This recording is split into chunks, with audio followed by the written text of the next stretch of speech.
Hello and welcome to another in the series of Cafe Insights. I'm Andrew Vine, CEO of the Insight Bureau, and today I'm in conversation with Grant Rawlinson. How are you? Very good, thanks, Andrew. Well, I should call you Axe, really, because I don't want to be the only person apart from your mum that calls you Grant, right? Absolutely, you nailed it. Yeah, most people call me Axe. Okay, Axe, right. Axe is from New Zealand, a former international rugby player turned professional speaker, and speaks on developing the explorer's mindset. I have to have a little chuckle sometimes when I see people call themselves explorer, because I always wonder. But I suppose after doing 50 explorations and expeditions and challenges, you kind of qualify. So I'm interested to hear, what are the things you've done? Yeah, so I really, for the last 25 years, have loved challenging myself in the world's more remote areas. Yep. So I've walked across countries, I've cycled across continents, Yep. I've rowed my boat across seas, and I've climbed some of the highest mountains in the world, including Mount Everest. And really the common theme that's come out is I like to do all my expeditions completely 100% by human power. Well, that's a fairly unique thing to do, isn't it? Yeah, well, there's a lot of temptation to use sails and Yeah. engines. They make things a lot easier these days, but I just get a lot of fulfillment and satisfaction out of increasing the challenge just by using my own human power. Right. And so these days you've turned to speaking and conducting workshops for organisations on a pretty much a full-time basis. But beyond just motivating people towards greater levels of performance, you touch on a number of different themes in what you do. Tell us about that. Yeah, that's right. I mean, what I've really developed through the last 25 years in my adventuring life is this whole idea, this whole concept of being unique.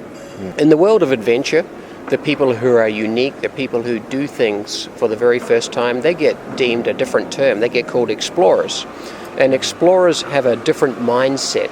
And the explorer's mindset is really the key theme that drives both my adventure life and my expeditioning life, Yeah. and also the business that I run as well. I really inspire, encourage, and coach business leaders and teams to develop the explorer's mindset. And my definition of the explorer's mindset is being number one, but being number one by being unique, by being different, rather than playing in the same field as everybody else. It means being creative, it means stepping outside of the box, and you know, the journeys that I make around the world, they may have been made by people in vehicles and sailing boats, etc., but they have not been done by human power. And the things that are make or break in terms of success comes down to good planning and making good decisions, and they're two very important themes that you touch on. Absolutely. You know, the key theme that I teach really in my keynotes and my workshops is around the decisions, the critical decisions that we have to make to drive the explorer's mindset, specifically around sharing how to think strategically, how to think critically, and how to think collaboratively to really take on these bold, unique journeys. And another key theme, of course, is resilience, because you don't always succeed. You don't always achieve what you set out to achieve, but you have to change your plans. You have to change your mind. Yeah, well, that's a great point, Andrew. I mean, one of the biggest factors that stops people adopting the explorer's mindset is the fact that it's scary, and it's risky, and it is a massive step into the unknown. If you want to be the first to do something, if you want to be the first to try something, literally there's very little data to go off. There's very few attempts that people have tried to do this before, so you really are taking a step into the unknown, and the possibilities of failure, the possibilities of things going wrong is very, very high. Ever since I adopted the explorer's mindset and I started making unique expeditions instead of following along in the tracks of what other people had done before me, my failure rates definitely increased. I had more setbacks, I had more challenges, I had a lot more things that went wrong. So one of the keys with the explorer's mindset is, how do you deal with failure? How do you deal with setbacks? How do you motivate your team? And how do you have that resilience and develop that strength of character and that belief that, yes, things are going to go wrong.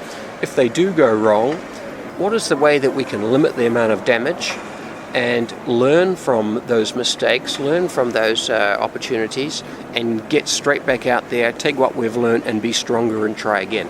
Excellent, right. So tell us a little bit about the latest of these adventures that you've been doing. It's about getting home to New Zealand from Singapore.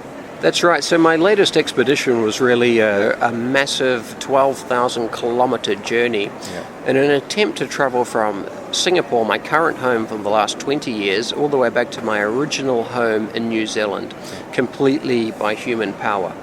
So I took 3 years of planning for this expedition, raised a very substantial budget of $500,000 Singapore dollars, and many parts of the route on this expedition had never been attempted before by human power. So on January the 3rd, 2017, together with a teammate Charlie, we set off from Singapore in our ocean rowing boat, and we rowed for 78 days and nights through the archipelago of Indonesia, through East Timor, until we became the first people to ever row a boat from Singapore to arrive in Darwin in Australia. At which point I then got on my bicycle and I rode across the continent of Australia for 4,500 kilometres in 45 days until I reached the east coast of Australia, where I then got back in my rowing boat and attempted to finish off this final stage of the expedition, which is to row across the Tasman Sea to New Zealand. Wow.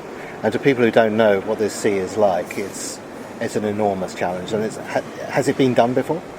Yeah, so the Tasman Sea has been rowed solo by 2 people before, but it's had about another 12 attempts, which have all failed.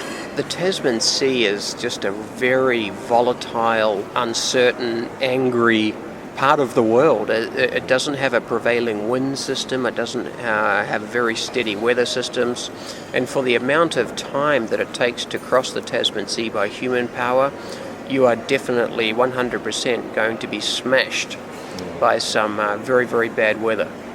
So, and I've seen some of the clips of this, because I know with your species you have a lot of immersive video that goes with it, and it's just an amazing sight to see the kind of conditions. Yeah, it's an amazing sight to see from video. I've spent 32 days out alone in the Tasman Sea in the last one and a half years, and on a good day, it can be one of the most enjoyable and beautiful environments that you've ever experienced.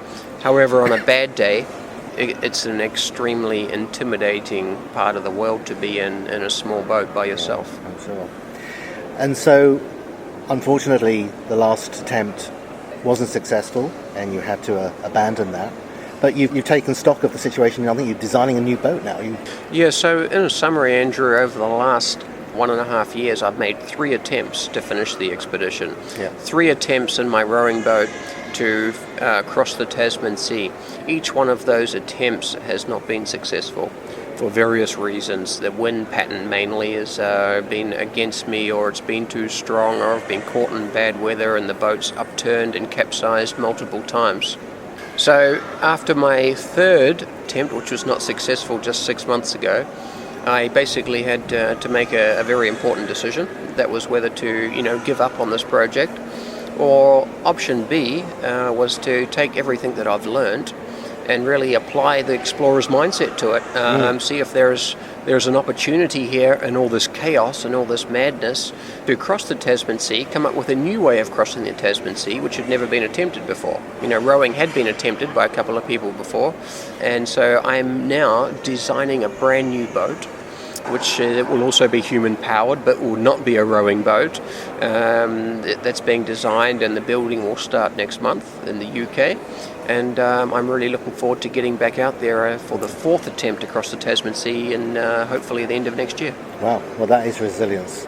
It's a great point, because resilience to me really is the ability to get up the next day and go out there and repeat what you just did the day before again. And I'm really excited to have this opportunity to get out there. And I'm also very glad that in my life I have something like the Tasman Sea, which forces me so far out of my comfort zone. It pushes me to really grow and develop and take on these massive challenges. So when is it a likely next attempt to be? A likely next attempt would be towards the end of 2020 or early 2021. It takes 6 to 12 months to get the boat built and get it tested and get it into position. So there's a lot of preparation work. Well, all the best with the preparations for all of that, and we look forward to seeing what all the results are. Yeah, thanks very much, Andrew.